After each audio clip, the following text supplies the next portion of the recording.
Right to a channel of Black Fluid. Welcome back to By Your Hands, and as I said in the last episode, I wanted to get rid a little sooner than I might otherwise. It was quite short last time, but my voice is more or less back to normal. It's been a week, but I can at least talk normally. So, as you remember, there's been a murder, and things have changed. Let's see how they've changed. I made my own way out of the student centre through the main doors. I didn't really have a destination in mind. I just let my feet carry me wherever. Down one of the sidewalks. Back to the main courtyard of the campus. There weren't any police officers milling around to keep everyone away from the scene of the crime anymore. But even so, it didn't seem like anyone wanted to linger in the area for too long. Couldn't really blame them. I kept my eyes locked onto the paving stones, not wanting to glance up at the top of the flagpole even by accident. Even if Tucker had already been taken down. Stomach was roiling. Gulped. Swallowed. Clenched jaw tight. Felt prickling on the back of my neck. Connor, I swear if you even try it, I'm going to punch you. Spoil sport. When I turned to face him, the rooster still had the lingering traces of a playful smirk on his beak. Sorry, so you lost in thought and just couldn't resist.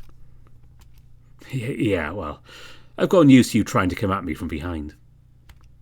Guess I'll just have to try harder next time then. He laughed, brushed a few fingers over his crest, took a deep breath in and let out a heavy sigh. How'd it go? I sighed and then shrugged. Not much to say. Got asked a bunch of questions about where I was last night, what I was doing, that kind of stuff. Well, hey, you can check getting interrogated by the police off your bucket list, I guess. Again he laughed. That time now I could hear how strange it was. Hey, Rex. Yeah?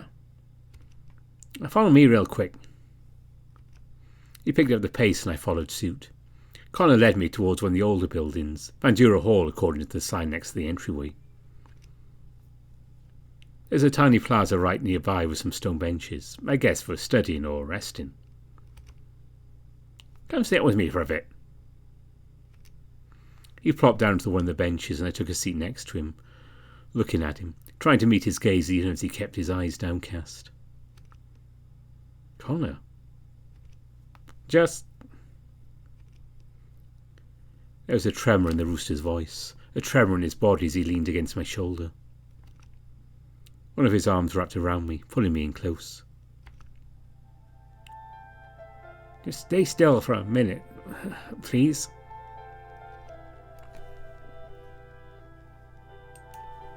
I did as he asked. How could I not? He was trembling and shuddering as he clung tight to me, just like he'd always do whenever we were playing around. This felt different. He mumbled something, too quiet for me to catch. When I asked him to repeat it, he just grunted and sighed. We stayed like that for one slow, deep breath in and then out. 2, 3, 4, 5. Shoulders pressed together, his head ducked and his eyes downcast. His hand clenched and then relaxed on my bicep again and again. I'd never seen him like that before. He was Connor, after all. Bright, goofy, troublemaking Connor, who never let anything get to him. Wasn't he always the one cheering me up back when we were kids? Whenever I get overwhelmed by everything, wasn't he always there to offer a smile or a joke or a shoulder to cry on? But we weren't kids anymore, were we? We were both adults now. And that meant I had to... Connor's shoulder pressed into my chest as I pulled him closer. Are you feeling a little better? The quiet sigh pulled away from me. The corners of his beak were still trembling ever so slightly, but otherwise the rooster looked like he's back to his usual self. Sorry, guess with everything going on, Tucker and all. It's got to be too much for a second, you know? Yeah, I know what you mean. Been feeling pretty much the same way on and off all morning, honestly. We both sighed, lost in our own thoughts. Some good day this turned out to be, huh? Connor rubbed his face. I looked down to the pavement stones underneath my feet, clenching and unclenching my jaw. Yeah. Listen, I know it's probably the worst possible time, but it's something I want to talk with you about. We have to get our minds off everything. A distraction, you know? I couldn't help but force out a faint laugh. Sure, I guess I could use something like that. And, last night, my computer screen, the database.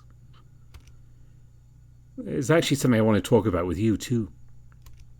Oh? He sat a little straighter, looked right into my eyes. He even leaned in towards me a little. Yeah.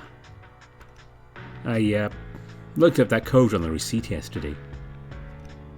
Oh. He relaxed back against the back of the bench, shoulders slouching as he looked away. Hey, you got a look at the GND, huh? And, what do you think? I could only shrug. Honestly, I don't know what to think. I know carnivores have to eat meat, but never really thought about where your meat comes from, huh? There wasn't any way for me to respond to that other than just silently shaking my head. Well, it's not really something you guys can change, I guess. That's how the whole thing got set up in the first place, right? Another jostle. It's good to know the truth, right? Better than just plain ignorance you can pretend it isn't happening. More words of wisdom? I added a strange laugh of my own. This is some advice from someone who knows all too well how the world works. He didn't laugh along with me. Awkward silence took over the conversation. He looked out over the campus lawn before us. I kept my head down, shifting in my seat. At least we weren't talking or thinking about what had happened to Tucker anymore. Damn it. Even though my throat had grown tight, I grunted and cleared it to catch Connor's attention. So, what was your thing? Oh, He shrugged with a sardonic smile. Hey, this isn't such a good time after all. Oh, no you don't. I forced a smirk onto my face, grabbing onto and jostling his shoulder to perk him back up. Come on, out with it. All right. Connor turned on the bench to face me. When his hands settled onto my shoulder, rubbing and squeezing, I felt heat start to roil and simmer in my gut. The way he was looking at me. It's about, well, you and me. I swallowed around the tightness of my throat while looking right back into his eyes, staying still, not even a twitch of my fingers. I've really been missing you these past few years. Ever since my uncle left that job at the lab. It had been so sudden. One day he was there, the next day he wasn't. Dr. Abraham even told me about it to ask him where Connor was. Fuck. Just thinking about it brought all the old sadness welling back up. I missed you too. Really glad you're here, that we get to hang out together again. I am too, more than anything else. The way he said that brought the heat in my stomach up to my cheeks. So, listen. I've been thinking a lot about how things used to be. Well, we could hang out all the time and be there for one another and just be together. I've been thinking about, well, you. You remember when you told me you were gay? Another surge of heat. Embarrassment. He's the only one I ever told about my attraction to other males. Why wouldn't I? We were best friends. I trusted him. I'd be lying if I said I hadn't thought about him plenty of times too. Wait, you mean... Connor nodded. Through the feathers on his face I could see him blushing as well. I like guys too. I like you, Rex. His hand slid up to my jawline, cupping my face as he moved his own closer. I could feel his breath puffing on my lips. I could smell him, rich and warm, familiar and comforting. A faint tinge of sharp, bitter, spicy masculine pheromones making my throat rumble. I love you. I want to be with you. With everything that's going on, I don't want to lose you. Don't want to lose my chance to let you know how much I want you. Connor. He pushed his beak against my lips, rough and desperate, needy and wanting. I think the sharp edge may have nicked me a little bit, but I couldn't bring myself to care. Not when he was kissing me like that. Connor was kissing me. I closed my eyes, feeling the rumbling in my throat and my chest, feeling my shoulders and limbs relaxing, feeling him pressing close against me. When my hands moved to Connor's shoulders, he pulled back and was away from me. What's wrong? I don't know. I really like you too, Connor, but... It was subtle, but I knew well enough to notice the way his brow furrowed and the corners of his beak pulled downward. He was disappointed, hurt. My arms wrapped around him, pulling him to a hug, like he'd always do for me when I needed it. With everything going on, I don't know, it's all a lot to take in. But I do like you, Connor. I want to keep being your friend and hanging out and catching up with you, and I couldn't stop myself from pressing my snout into the crook of his neck, snuffling around for just a moment. He shuddered, pressing his beak against my temple and let out a quiet groan. I'm actually kind of glad you're gay too. Really glad. And if things weren't so screwed up right now, I think I'd really like for us to try out, being together. Heh, I knew this was a bad time. Deep breath in, heavy sigh out. Today was pretty bad, yeah. Aren't you always saying tomorrow's going to be a good one? I finally pulled back and away from him, letting him go. He did the same. Do you want to just see how things go from here on out? Take it one day at a time and see if things go that way for us? He nodded, rubbed at his face, chuckled, shook his head, and finally gave me a small, shaky, but sincere smile. Sure, that'd work for me. Again, we just sat there in silence for a while, appreciating one another's company, breathing in and then out while looking out over the campus lawn before us. I cleared my throat and spoke up. That said, if you want to do stuff together... One of his brows poked upwards. He looked over at me. Stuff? Warmth moved across the bridge of my snout as I nodded and cleared my throat. Yeah, sex stuff.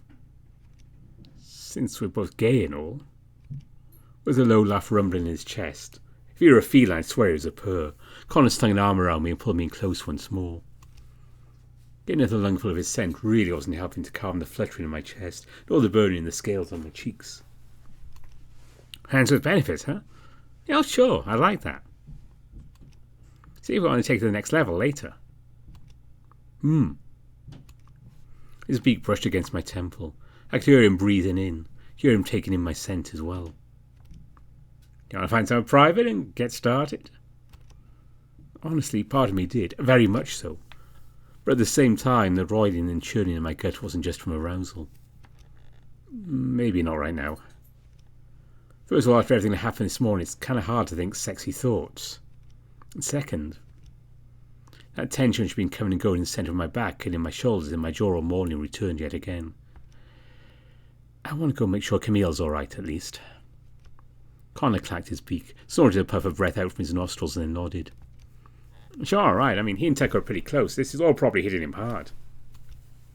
Yeah, but you know what he's like. Cargadine don't cry for anything and all that. Even that time he'd scraped himself up real bad after a nasty fall off his bike. He'd walked all the way to the lab infirmary without a single tear. Even when Connor had to leave us behind, he put all his focus into cheering me up without ever showing how much he missed our friend too. I think he'd appreciate some support, even if he won't ask for it. Probably too busy getting to Wyatt to think about getting it himself. Yeah. On the other hand, do you think it'd be a good idea to be around them right now? Do you think it wouldn't be? Right now and in general. A snort as he crossed his arms. It's hard, they're probably going through a whole lot of shit now that their head asshole isn't around. Better avoid the whole damn pile, don't you think? Even Camille? I just don't want you getting hurt if they get out of line. Even as I let out a heavy sigh, I couldn't help feeling the corners of my lips pull upward, along with maybe a little flutter in my chest. Then my brows furrowed in thought. Connor didn't want me dealing with whatever might happen with Liam and Wyatt. And honestly, considering everything. What happened the day before and what happened to Tucker and just everything. I didn't want to drag him along if he didn't want to go. At the same time, I couldn't just leave him alone. Not for a second day in a row. Actually, there's someone else I want to check on too. I'd been thinking earlier about introducing Connor to Owen. What better opportunity? Oh, ready to make care of their friends on campus. I mean, I've been trying. Only really made the one so far, though. But I think you'll like him. all right. I trust your judgment, then. Well, I punched my shoulder, a bump of my knee against his. A laugh in both our throats and chests, sharing that same camaraderie we used to have. While Connor stood and stretched out with a few huffed-out grunts, I pulled out my phone to text Owen. Hey, Owen, where are you? Oh, hey, Rex. I'm in the library. It's really quiet right now because I guess people aren't staying on campus since classes are cancelled. Well, would you like some company? I could head over and we could hang out. Okay. I don't have a friend with me, but he's really nice. I think you'd like meeting him. You're right with me bringing him along too? Okay. Okay then, we'll be over in just a bit. See you soon. Connor stepped away from me as I tucked my phone back into my pocket. A library, huh? You know where that is? Yeah, Camille showed me yesterday. Oh, does that mean I don't get my turn to be a tour guide? I rolled my eyes and aimed a light, slow punch in his direction. Dodged. You won't lead the way, then far be it from me to take that away from you. All right, this way, if you please. The rooster gave me a low, sweeping, overly showy bow. I just gave him another roll of my eyes and a long, suffering smile in return. With that, we set off together. If you had any noises off there, it was one of my dogs sneezing, very close to the mic. Indeed, the library was pretty much deserted. Only one student worker at the front desk who didn't even lift her gaze from her phone as we passed by. That, of course, made it easy to find the out-of-the-way corner into which Owen had tucked himself. His black and white coloration stood like a beacon as soon as it caught my eye. Or Connor's, rather. He always had better eyesight than me. The orca looked up from his book as we approached, giving me a small smile. Then he glanced at Connor and sank down into his seat just a little. Hi. Hey, this is my friend I told you about, Connor. Connor? Owen. It's good to meet you, man. With a small half-smile, the rooster offered his hand to Owen. After staring at it for a moment like he's waiting for it to turn into a snake wild and try to bite him, the orca grasped and shook it with a quiet grunt. It's good to meet you, too. Kind of a long walk over, so, mind if we have a seat? He patted the back of one of the chairs across the table from Owen. When the orca nodded, he pulled it back and flopped down into it.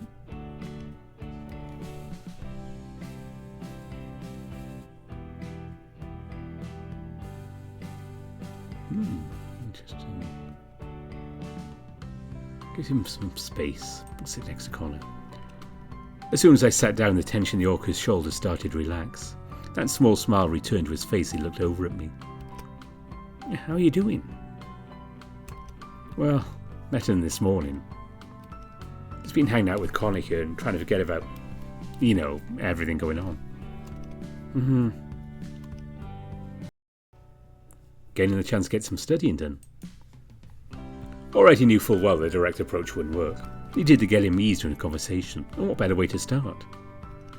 I want to do more reading of my Northern Pallier course since the first class got pushed back to Thursday. Good thinking. Should probably do some more of the reading for my classes that got cancelled today too. You want to study together now? Sure, why not? Could be fun, right? What do you think, Connor? The corners of the rooster's beak poked up into a smile when I turned to look at him. He chuckled and made a show of relaxing back into his seat. I don't have any saying do right now myself. I'm cool with just hanging out for a bit. I'm glad you got a study buddy to keep you on task, though. Hey, what's that supposed to mean? He just chuckled and looked over to Owen, tipping the orca a wink. With a tiny, almost inaudible laugh of his own, the tension in Owen's shoulders started to relax. Leave it to Connor to make fast friends with pretty much anyone. I took a look around the empty library. It's kind of nice this place is so quiet, with everything that happened this morning. Yeah. I saw everyone in the courtyard earlier, but... Did you guys see what happened? A slow, deep, calming breath. Yeah. I think you had the right idea to stay away. It was pretty gruesome. And as far as I know, pretty much everyone who was around got scooped up for interrogation by the police. Yeah, that's what happened to me and Rex. So count yourself lucky if you got to avoid all that. They did interrogate me, though. I think they're interrogating all the students and faculty. Anyone who might have been around when it happened. What? Didn't anyone report anything? Nobody heard or saw someone's head being stuck on top of a flagpole in the middle of the campus? Owen shrugged. I don't know. There's a lot of people living on campus and some of the professors stay late, but... Yeah, it's pretty weird, yeah. Well, I hear there weren't even any fingerprints on his head. Apparently whoever did it was holding him by the head first, so... A shrug of the rooster's own. Yes, there aren't any real leads to go on, other than questioning everyone they can. Do you think they'll be able to find whoever did it? Who knows? If what everyone's saying is true, then... I sighed, heavy and gusty, rubbed at the bridge of my snout and the corners of my eyes. Why'd this have to happen? I don't know. He was an asshole, but... Connor clacked his beak. Hey, Owen, you didn't know him, did you? No. I knew of him. I kinda just, Well, count yourself lucky for that too, I guess. Owen kept shifting in his seat, fingertips rubbing and wandering all over the pages of his book and the tabletop. He was staring downward like he was trying to burn a hole straight through the floor with his gaze. I reached across to set a comforting hand on the back of his own. I got a tiny upward perk of his lips, at least. Let's forget all that for now. You want to get back to... I was cut off by Connor's phone buzzing and chiming. He pulled out of his pocket, swiped over the screen, and checked whatever message had come through. Almost as soon as he read it, the rooster's brow furrowed. Then he huffed out a breath through his nose while giving me and Owen an apologetic grimace. Thanks, Uncle Cooper. I actually have to run to take care of something real quick. Oh, sure, no problem, man. Guess it's just us then, Owen. Yorker didn't respond. He was looking at his own phone, brow furrowed into a thunderous frown. Fuck. I need to get to the dining hall. I have to have lunch and then I can get back to studying. He gathered up his book and shoved it into his satchel, then began muttering to himself while rifling through the overfull bag. Okay, I guess we can get together later then. Owen looked my way and the tension in his jaw eased just the slightest bit. Sorry. Hey, it's okay. I'll text you later on and we can get that study session planned out, alright? Yorker didn't answer, but he did give me a shy smile. Connor waved a hand to grab my attention and gave me a lazy salute. When I gave him a nod in return, the rooster turned and wandered off, already typing on his phone. Owen, meanwhile, finished packing up his stuff and rushed out of the library, taking a brief moment to push his chair in and brush off the tabletop before he did so. I took it in a slow, deep breath, blew it out in a long, heavy sigh, let all the tension, the anxiety, everything which had been roiling in my mind since that morning drain out of me. Then I made my way out to the library too. Perhaps some fresh air would help clear my head. And after that there was still one more friend I wanted to check on. So I'd already been planning to meet with that day, where everything had gone so wrong in the morning. So I made my way down the path towards the history building. Up the stairs, down the hallway, listening to the echoing of my footsteps, the only sound I could hear in the building. The thought crossed my mind that Mr. Baker might have already left the campus. Since classes were cancelled and the police were finishing up with interrogating everyone, there wasn't all that much reason to stay. Still, I at least wanted to check. When I reached the door to his office, I could see the light looked like it was on. There weren't any sounds coming from inside, not even the ones I'd heard the day before. I ignored the sudden bloom of heat on my cheeks, took a good long look at the door, looked towards the end of the hallway to my right, then to my left. Only one way to know for sure. Mr. Baker? I knocked. Brendan? I knocked again. Waiting for any sound from inside, an answer or even just any hint of the bison moving around. Nothing. Another look around as my shoulders began to droop, then another long, hard look at the door. A small set of blinds, drawn and closed, covered the window which was set into it. However, there was a small gap on one side towards the bottom where some of the panels had been bent. If I hunched down and peered through, I might be able to get a good view inside. Rex, what are you doing? I might have almost jumped right out of my scales when I heard his voice from behind me, true, but I did not yelp like a startled canine wild. Mr. Baker! I was, No, I told you, none of that Mr. stuff when we're not in class. He laughed, low and rumbling, and eased the tightness between my shoulder blades considerably. With a small smile, I drew myself up and turned to face him. I wanted to come by and see him. To, see how you're doing with, everything going on. Oh, yes. Well then. He tugged on his tie and shifted from hoof to hoof. Well, why don't you come on in? His rich masculine scent tingled in my nose as he approached, heady and strong, tinged with notable undertone of woody sweetness once more. I couldn't stop myself from taking a few furtive sniffs of it while waiting for him to unlock the door and lead me inside. Just like the day before, he tromped over to his desk chair and all but collapsed into it. Then, just like the day before, he gestured to me to have a seat in the plastic one nearby. And just like the day before, I was surrounded by the pungent scent hanging heavily in the air of the bison's office. He must have noticed my nostrils flaring. He cleared his throat, that redness under his fur growing a little more intense. The window's stuck, so I can't really air the place out. I do apologise. No, it's fine. I don't mind.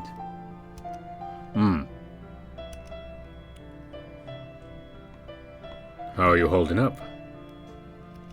With everything that's been going on, I mean. I forced myself to meet his gaze, working my lips upward into a polite smile. Better than this morning. Just been keeping close to some of my friends and trying to process it all. Shoulders slumping, head nodding, the bison relaxed back into his seat. The flimsy chair creaked under his bulk, but he didn't seem to notice it at all. Good, and I'm glad to hear that. This is a shocking situation for everyone, of course, and with the police interrogating all the students and staff, well... I tucked my head, staring down the floor between my shifting, rocking feet. Yeah. The sound of papers being shuffled on the desk, a drawer sliding open, the clunk of something heavy inside. The bison trying to keep his hands busy as an awkward silence filled the room. Are you doing okay? I guess they interrogated you too, huh? It's been a day, yes. But I'll be fine. I'm honestly more worried about the effects it'll have on the students. Security will need to be ramped up and us teachers have to be more vigilant and that's not even getting to the fact that Thompson, an apex, was killed on our campus. In such an attention-grabbing way, too. The thick pads of his forefinger and thumb kneaded the bridge of his snout, right in the corners of his clenched eyes. Then a quiet, strained laugh leaked out of his working throat. Reminds me of an old movie I've seen a couple of times. They're pretty good, but the humour is pretty dark. Oh, what was it? Hannah's? Helen's? The bison continued muttering and murmuring to himself. When I cleared my throat, he flinched as though he'd completely forgotten I was even there. Maybe we could watch it together sometime. I had a list of extracurricular recommendations you got for me. At long last he lowered his hand from his face and I could see his expression again. A little more at ease, a little more relaxed. There were even hints of a smile at the corners of his mouth. Sure, I could do that. I'd have to step up if I'm going to be acting as your mentor after all. A light rumbling laugh accompanied by a few flicks of the bison's ears. With the mood lifted and both of us distracted from thinking about the whole Tucker situation, I could finally ask what I'd wanted to ask. How's that going to work anyway? You being my mentor, I mean. Well... A shrug of his loose, limp shoulders. A few thick fingers scratching the fur on his cheek, ruffling it every which way. The red on the inside of his ears was growing more intense with every word. It'll just be like this. We can meet up whenever you feel you need to and just talk. Ask about anything that's on your mind, or nothing at all if you prefer. If there's any issue that's bothering you, I can do my best to offer advice I can, maybe even give some assistance. Though of course I won't be able to help with anything involving class beyond the usual professor stuff. Guiding your studies, or answering any questions you have about what we're covering, things like that. Right, yeah. I mean, I don't want to take up your time if you're busy with professor stuff. His hand flopped back and forth, a lazy wave followed by a chuckle. Oh, don't worry about that. Well... Again his ears flicked back and forth.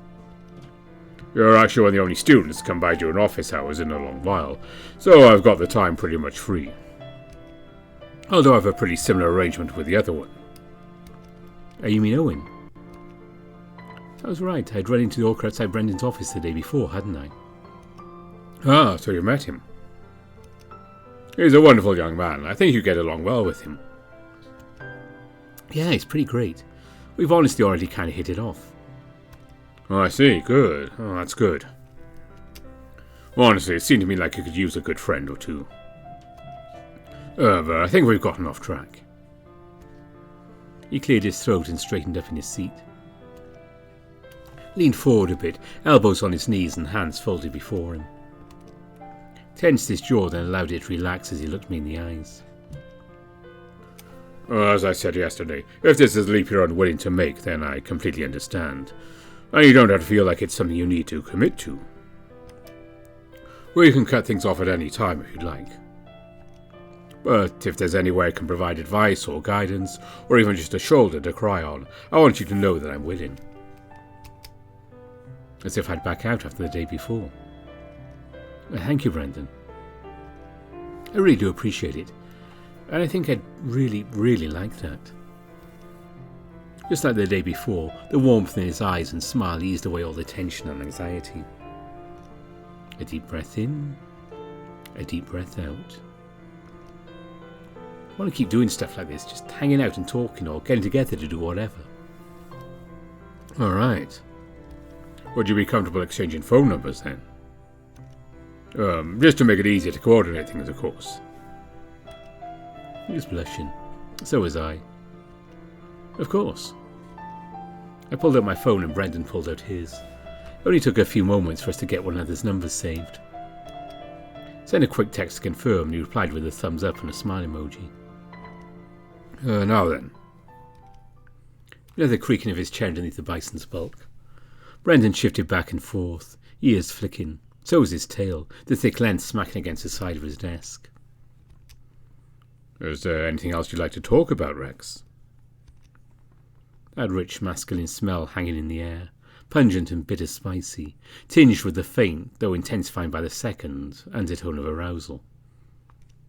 He glanced downward. I felt my stomach roil. Didn't have to take in a breath to know I was probably put out a good bit of my own scent. It sounds like you have something in mind. I do, yes. Though it's a difficult subject to broach. His chest heaved as he took in a deep breath, holding it, closing his eyes, his throat bobbing as he swallowed. You do understand that if we are to continue getting together like this, there are some boundaries we need to keep in place, right? What do you mean? Oh, don't play dumb. I may not be all that in touch with my feral senses, but I can recognize pheromones when I smell them. My thighs pressed tight together. I knew it was a futile gesture. And you said you don't mind my smell, right? After a second of biting his lip in anxious hesitation, he spread his legs a little. Though he didn't really need to. Those pants of his left nothing to the imagination at the best of times. It was easy to see the way his bulge pulsed against the straining fly. I stared. He knew I was staring, and a shiver of arousal ran up my spine when I noticed he was staring right back. Just like in the car the afternoon before, when he was driving me to the museum. I like it. A lot.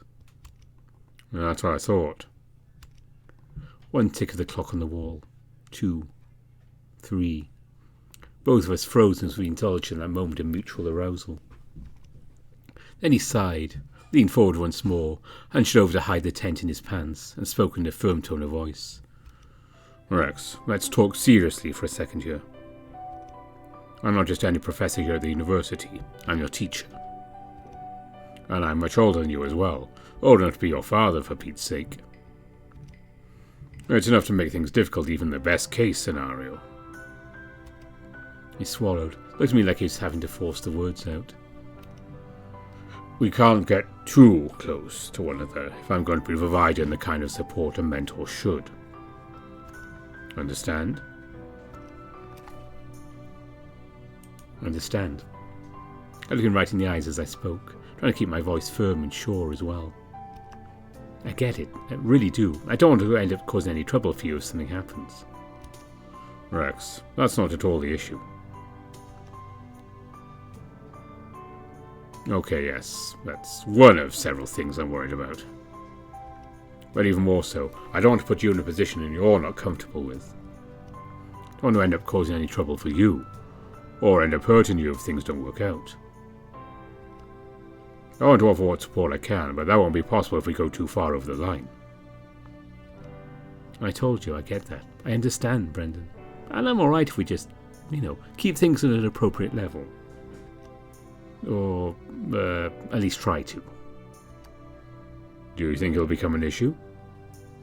I shrugged, gestured at him, felt my heart flutter as heat flared in my stomach and groin. Who wouldn't have an issue keeping their pheromones in check around an attractive male like you? It was the bison's turn to duck his head, blushing as his tail and ears flicked, shy and demure, even as he cleared his throat and spluttered out a few half-syllables. Finally, the corners of his mouth eased and perked upward into a smile once more. Thank you. Well, the compliment for your understanding. Thanks. Of course. That said, you'll want to talk. I gave him a wide, playful smirk. Excuse me? Remember when I came by to talk yesterday? From the way his ears were flickered every which way, his tail was beating steadily against the side of his desk, and his chair creaked underneath him as he shifted around, it was obvious that he knew what I was getting at. Still, he turned away and drew himself up, with a slow, deep, chest-heaving breath, crossed one leg over the other, let his knee press and grind against the drawers in his desk. Puffed out a breath through his flaring nostrils. I don't know what you're talking about. Don't play dumb. I heard you loud and clear from out in the hall. You were jacking off in here, weren't you? He flinched at that, ducked his head, grunted and groaned and let out a heavy sigh. Was I taking it too far? So when I started shifting my seat, feeling an apology welling up into my throat, I caught a brief hint of a smirk from the bison as he glanced over at me. Face beat red under his thick brown fur, and playful glint in his eyes. So you're listening in then, were you? That stern setting of his brow as he drew himself up. That staring right back into my eyes. Well, how the tables turned so fast? He scooted his chair a little bit closer to me, bringing more of that rich musk with him. And here I'm talking about how we need to be careful for your sake. So then, can I take it you're intrigued?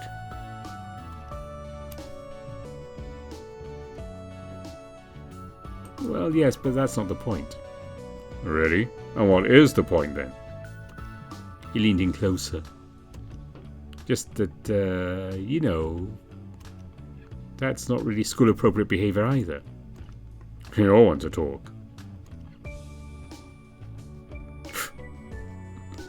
A snort, a chuckle. The tension was broken as his shoulders shook with laughter. I could not have chalked in as well, collapsing back into my chair at the same time he did his. Sorry, couldn't resist giving you a taste of your own medicine. Yeah, I guess I deserve that. Sorry. Rex, stand up for me, please. When I rose to my feet, he did the same. The two of us stayed in close proximity to one another, meeting one another's gaze. Breathing in and then out together. His hands on my shoulders made me flinch. I didn't resist. Didn't want to resist when he pulled me into a firm embrace. You're a wonderful young man, Rex. If there's any way that my advice or guidance can help you reach the potential I see in you, there's nothing that would make me happier. I'd like very much for this mentor thing to work out between us, but... yeah, I know. We can't go too far over the line. My arms wrapped around his cushy bulk in return. Hugging him like that got all the tension and anxiety flowing right out of me, relaxing my limbs and shoulders and jaw completely. Like hugging a big warm pillow. One that smelled really good. I could hear him sighing, heavy and long-suffering, when the stiffness of my khakis brushed against the one in slacks. But still, he didn't pull away. I'm serious. We can't do stuff like that together, no matter how much we both might want it. But, well... let's take things one day at a time, alright? Well, there was no rejection, per se. Alright. A large palm rubbed between my shoulder blades, tingling in the back of my mind. Memories of when I was young, curled up into a tight ball, flinching at every crash or rumble of thunder outside. Camille sitting next to me, stroking my back, while Connor did his best to cheer me up with a witty joke and a bright smile.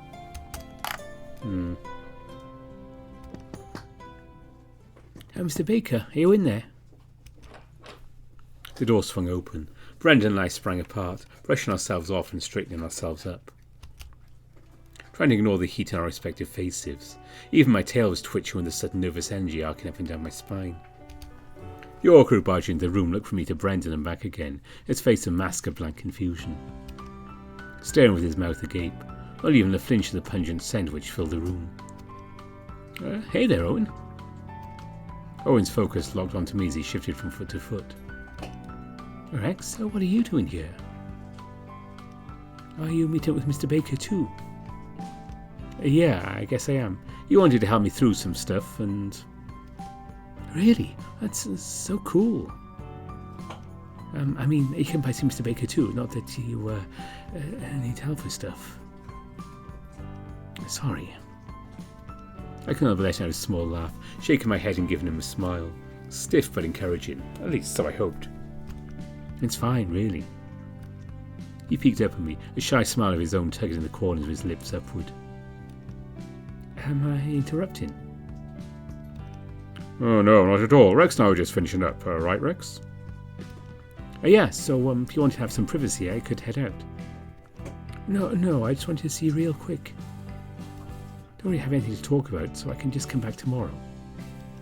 Are you sure? It really is no trouble at all. I'll see you tomorrow, Mr. Baker. See you, Rex. Yeah, maybe we could finally meet up at that study session, huh? I'd really like that. With that, he turned right back around and stepped out of the office, letting the door swing shut. Brendan chuckled and gave me a glance. Really, I'm glad you two seem to be getting along well. Me too. He really is a sweet guy. I sighed, then turned to face the bison once more. So, what now? Well, I don't really have anything left on my agenda. Would you like another ride home? Sure, I'd really appreciate it. Would probably be good to just get off campus. Head home and let the day just end already. All right then, let me just grab a few things and we can head out. Sure thing. The ride back to the lab complex was pretty quiet. Brendan put on one of his CDs. I looked out the window, leaning my head on my hand, watching the world outside pass by. Breathing in then out as the stuffy inside the car was filled with our mingled scents. It was nice to indulge for a bit, and to be honest, I couldn't stop myself from letting my mind wander. Still, I'd probably best think of a distraction, for both of our sakes. So, Hannah's? Oh, what are you... Oh! A quite embarrassed laugh. Alright. The name still escapes me, but it's a movie I think you'd quite enjoy. Although, given the circumstances, it might not be the best time. Yeah. Do you have streaming or just cable? I've got a few more recommendations that are much more light-hearted. Well, I'll be up for hearing them. For the rest of the drive, Brendan listed off shows and movies he thought I'd be interested in. He gave me a brief summary of each one too. And honestly, I thought I'd been able to talk more about them with him in the future. Maybe even get together to watch a few. Did get my spirits lifted. At long last, we reached the front gate of the lab complex. Brendan pulled over to the park where I unbuckled my seatbelt and turned to grab my bag from the back seat. Thank you for the ride, Brendan. No, of course, Rex. Anytime. Rex. When I looked over to him, he was hunched over the steering wheel, squeezing it with both hands, keeping his gaze downcast as his reddened ears flicked. Would you like to have lunch together tomorrow? You could come sit in my office and we could eat together and... I smiled, leaned over and gave him a kiss on his warm fuzzy cheek. The bison flinched at the contact but didn't pull away. Instead he turned to give me a small smile of his own. I like that, sure. Alright, it's a plan then. I'll see you tomorrow, Rex. See you tomorrow. With that I hopped out of the car, closed the passenger side door and gave him a wave. Watched as the bison's car pulled away before turning to head through the lab complex gate. The entire walk back to the house, my mind was a blur. So much had happened, there's so much to think about. A couple of times, I'll confess, it got a little bit overwhelming. Still, I was almost home. I could head inside and up to my room and rest from everything. Just take a deep breath in, let it out in a heavy sigh. Blow out all the tension and anxiety and... Rex! Oh, Dr. Abraham. Hello, sir. I've been trying to reach you the past half hour. Where have you been? I'm sorry, sir. I didn't hear my phone going off. I was just hanging out with a friend I made on campus. Is that so? And your socialization is going well? Yes, sir. Well, then I suppose that's all right. Just be more aware going forward. Yes, sir. I heard what happened on campus this morning. I understand that must have been a difficult thing to experience. How are you feeling? I think I'm okay, sir. Just try not to think too much about it. An understandable response. Still, I've scheduled a session with Dr. Tanya in order to gauge and help regulate your emotional state. If that's something which will be necessary, of course. Thank you, sir. Should I head over to her office then? Yeah, I'll escort you over, but first... You're interrogated by the police as a potential person of interest, yes? Yes, sir. They're interrogating everyone, all the students in the faculty. And what did you tell them? Just what I was doing last night and I was home before 7. That's all. All right then. Well, come along. Dr. Tanya should be ready for you by the time we arrive. It won't do to keep her waiting. Yes, sir, Dr. Abraham.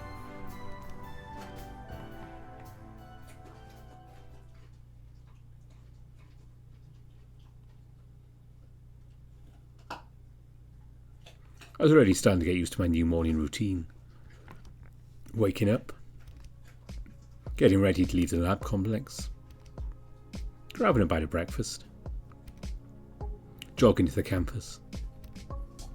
It was simple. It was easy. But still, my stomach dropped at the sight of a crowd gathering once more around the entrance gates. Smaller than the day before, however, not anywhere near as raucous. There was only one pair of uniformed animals standing guard, speaking briefly to each student before waving them through. No big commotion. No flashing lights and no one yelling or crying. Just a low murmuring and rumbling of annoyance. Slowly, step by carefully measured step, I approached the back of the group to get a better look, keeping my eyes on the officers. Security, not police, according to their decals and the chest of either one's uniform. Each student who passed through the gate rifles with their pockets or their purses, or pulled out their wallets before handing something over to one of the uniformed animals. And something was looked over, peered at, examined, then handed back. A little closer, I could finally see what was going on. Those security guards were checking each student's university ID card. Deep breath in, slow, steadying breath out. Tension relaxing, gusting out from the depths of my chest.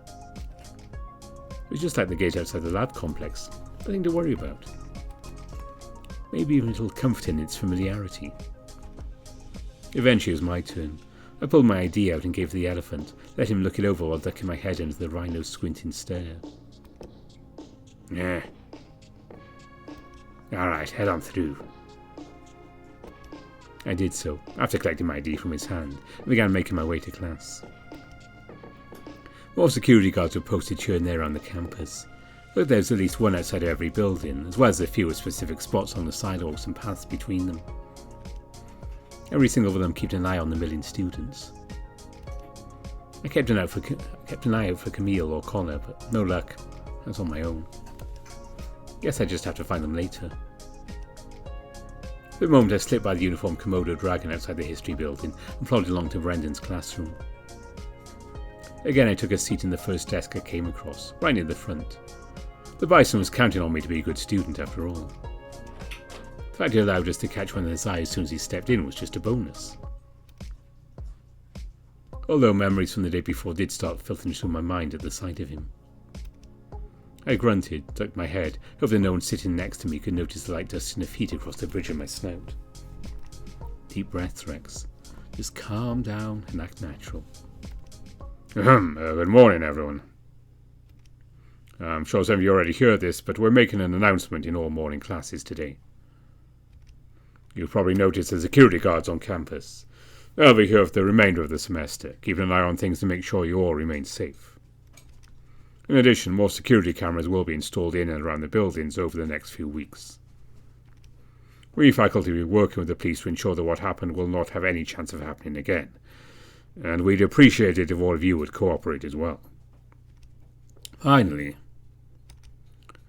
there are many of you who knew Tucker and many more who knew who he was. His family has had close ties with him at Mount University for a long while, so needless to say his loss has affected all of us. As such, the administrative office would like me to inform you that all the Thompson family will be holding a public memorial service for Tucker this coming weekend, once they've attended to all their private affairs. Anyone who wishes to join them in celebrating Tucker's life will, of course, be welcome. You should be getting an email notification about it when the details have all been worked out, so be on the lookout for that. Again, the bison cleared his throat. So, now that that's out of the way, why don't we get started, Considering what happened yesterday, I understand if you all had other things to focus on rather than studying. So today we'll go over the first 3 chapters of the book in brief, just to give you something to work off of. Before we begin, does anyone have any questions? Yeah. The red-tailed hawk sitting next to my left raised a hand. Tobias, yes? Please, go ahead. So, why don't you give us a summary of Vespuccian history back on the first day of class? We're going to be studying world history. An excellent question. A nod, then a bright smile given to the room at large. Last time we went over Vespucci's founding, yes. How the various species carved out their niche, how their tragedies and triumphs affected one another. How conflict led to compromise and at last to cooperation. Those tragedies and triumphs, that compromise and cooperation, that is what built the country we live in today. And Vespucci isn't the only country in the world. There are many similar stories in every nation. Sure, they may not be exactly the same. The details vary by species, class, how and why the different wars and conflicts played out in different ways. Problems here in Vespucci aren't universal ones, and everyone else has their own issues to deal with, of course. But by looking at our stories, our histories, we can gain the context to understand how theirs came to be, and we can see how they all connect to one another. So that's why we start by looking at one story of the past, start from one point and work our way backward or forward, so we can look at the big, long chain of cause and effect as a whole, and thereby come to understand it. You see, class, history is who we are and why we are the way we are. Always wanted to use that line. Anyways. Are there any other questions? He looked around the room, the smile on his face growing a little more strained by the moment. I took a look around as well, seeing only blank faces at best. Some of the other students had their heads stuck down, probably looking at their phones, while others were just staring off into space in various directions. Anyone? Yes? No? I shifted in my seat, completely aware of all the presences surrounding me, all the eyes that were waiting to turn my way at the slightest movement. Caught between putting my hand up, if only to break the awkward tension, keeping it pressed against the top of my desk. I already asked him what I wanted to ask 2 days before when I went to find him during his office hours. And I was thinking about the sounds that could come from inside his office again. Thankfully, the bison clearing his throat drew my focus, and everyone else's, back to the front of the class. Well then, in that case, why don't we get started? Open your books to the first chapter, everyone. We'll begin at the beginning, back when the various species were taking their first steps towards sapience. A very wild time for everyone, to be sure.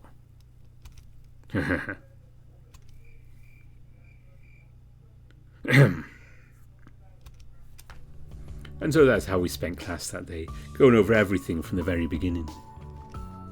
How animals began working towards sapience, the predators developing better hunting strategies, the prey species being pushed to defend themselves. Finding strength in numbers, developing the first loose-knit social groups, splitting off from their wild cousins as clans became tribes, became civilizations. By the time class was over, even more questions than answers. Guess I just had to do some more independent studying. Health and calculus went pretty much the same way. The professors made an announcement about security guards and cameras, informed us about Tucker's funeral, then let us off easy with some review work. Finally, lunchtime rolled around.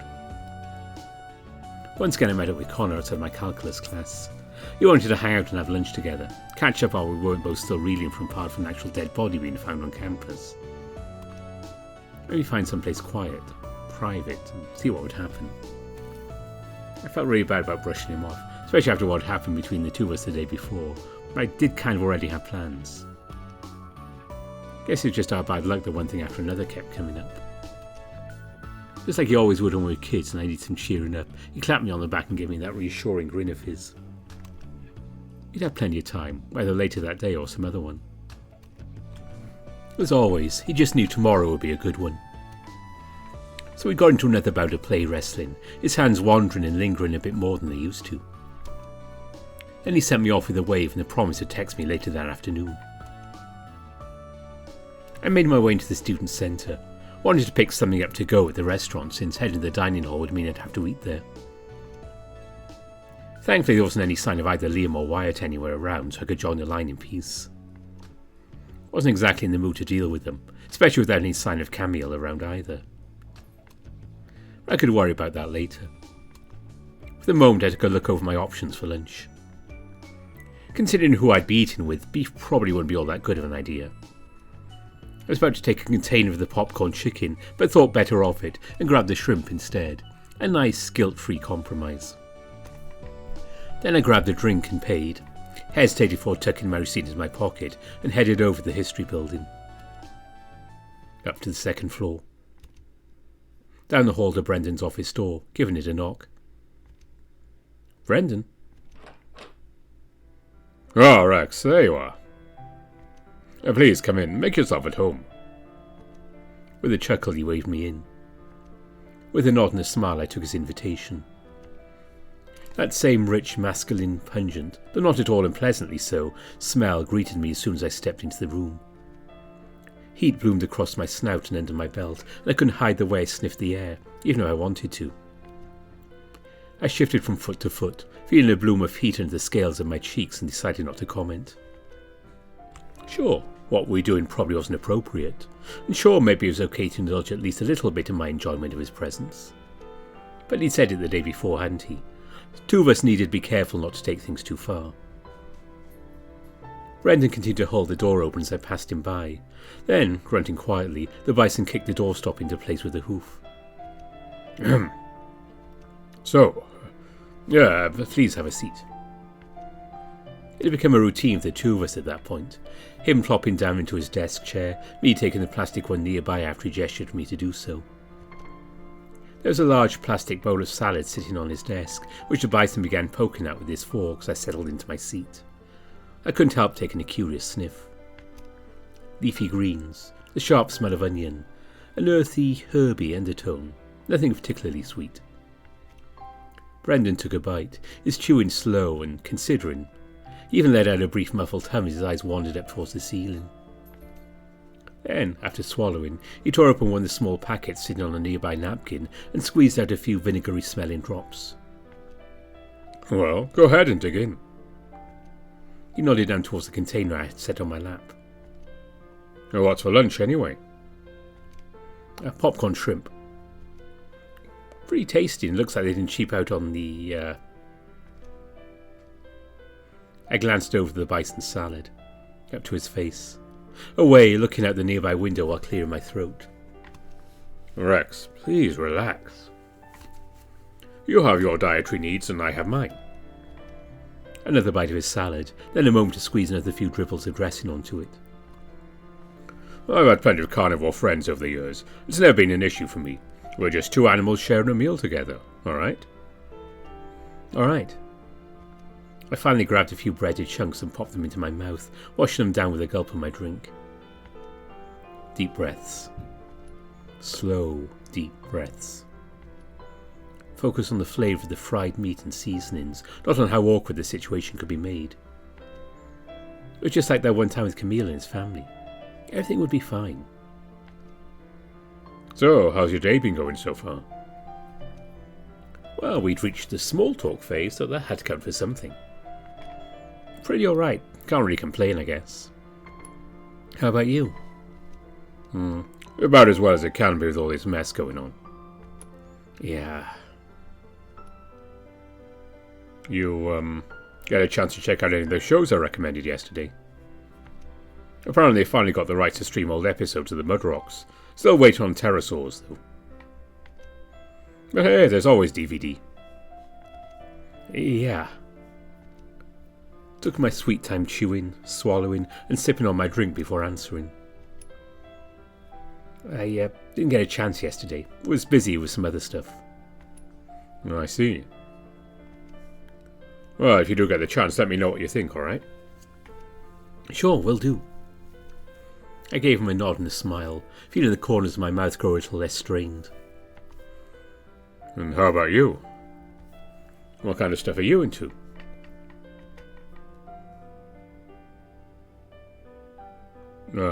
Rex? I ducked my head, stared hard at the floor between my shifting feet. What kind of stuff was I into? Sure, I'd seen plenty of shows, and not just the edutainment ones from my enrichment curriculum, but proper cartoons with Camille and Connor when we were all younger. Even 1 or 2 movies when we could get away with it. It'd always been them picking stuff out. I'd always just gone along with whatever they chose. In the end, I could only shrug. Popped a few more pieces of shrimp into my mouth, just to keep myself occupied. Brendan leaning forward, reaching out, and setting a large hand on my shoulder helped to drag my thoughts out of the loop they'd been caught in, at least. Well, let me guess. Your dad is strict about things like that? How, Well, I can connect the dots. With the way you acted and what I know of your circumstances, it wasn't exactly hard to extrapolate. Oh. Heat across the bridge of my snout. I was about to duck my head back down, but he gave my arm a reassuring jostle. Well, don't worry, I understand. I may not know the full extent of things, but, well... How about this? You check out a few of those shows I already recommended and tell me what you think. In the meantime, I could think up some other things that might be of interest to you. Or maybe, if you'd be up for it, and if time and circumstances allow, you and I could even get together sometime to watch something. Of course, your classes come first, and here in my office may not be the best place for it, so... He looked away. Over towards the window. Over toward the door. Down to his salad, poking and prodding at it with his fork. Didn't need to finish his sentence for me to pick up on what he was getting at. You know what? I think I'd like that. Sure. Maybe sometime on the weekend? His drooping ears perked back up, one of them flicking. Or maybe. We can see what works out. He chuckled and sat back in his chair, adjusting his tie, scratching the fur along his jawline, humming in thought. Maybe we could even make a thing of it. A mentor-mentee thing, I mean. Maybe invite Owen along, since the two of you are already getting along so well. Huh. I think I like that, if it's something he'd be up for. Well, I think he would be. But it would be nice, I think, if all three of us could get together sometime. Yeah. Although, we might need to... Yeah. Please excuse me, I need to take this real quick. While I sat back in my seat, taking the remainder of my lunch, the bison pulled out his phone to answer it. Hello? Hey, what's up? Everything alright? I didn't want to eavesdrop. My head ended up cocking just the slightest bit when his brow furrowed and his ear flicked. Oh, I see. Are you sure I could... Alright, I'll be there soon. Yep. Alright. Hey, it's okay. See you soon, yeah. He hung up, let out a heavy sigh and shoveled the last few forkfuls of salad into his mouth before hauling himself to his feet. I'm really, really sorry about this, but I need to cut things short. Is everything okay? Oh yes, everything's alright. I just need to leave early to go pick up my son. Oh. Alright then. His son. Brendan had to leave to go pick up his son. Brendan had a son. By the time my mind had finished processing that, the bison had risen from his seat and gathered up everything he needed for the day in his briefcase. I'm sorry I won't be able to drive you home tonight. I'll make it up to you tomorrow, okay? And... He shifted from hoof to hoof. There was a quiet lowing sound vibrating in his massive chest. I don't mean to put you on the spot like this, but would you mind meeting up with Owen for a little while today in my stead? Just to check in on him and make sure everything's alright, since he and I didn't get the chance yesterday. I can do, yeah. Thank you. He and I usually meet about 3-ish, so just swing by around that time. Would that work for you? That'll work perfectly, yeah. That's just a little after my last class, so... Oh, good, good. Alright then. Speaking of yesterday... Another shift from hoof to hoof. If he, asks about it, could you reassure him of how things are between you and me? Come to think of it, things could get problematic real quick if word got out about how things were between me and Brendan, couldn't they? Even if we were just keeping things as mentor and mentee, well... Owen was sweet and nice, an all-around good guy, yes. It wasn't too much different from the way Brendan was mentoring him. But it'd probably be a good idea to take care of any misunderstandings before they got too out of hand. Alright. Oh, thank you. If you'd like, I'd call later tonight just to see how things are going. Wouldn't want to distract you from your studies, of course, but... After glancing towards the open doorway, checking the coast was clear, I gave him a quick kiss on the cheek. His face relaxed into a slight smile at the gesture. Once more I could see a deep red blush spreading under his fur, over his snout, inside of his flicking ears. I'd appreciate it. Talk to you later tonight? Yes, talk to you later tonight. With that, the bison led me out of his office. After turning to reach in and flick the light off, then closing and locking the door, he pulled me into a brief one-armed hug. I didn't have the chance to react, even to give him a squeeze in return before he was rushing off with a wave. I waved to Brendan in return, then checked the time on my phone.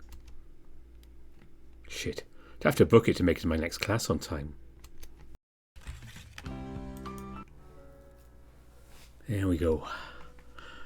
That was the latest by a hand. I think next time I'm going to try and finish off this day and get another full day in on that video. We can go that way. Maybe do a day of video after that.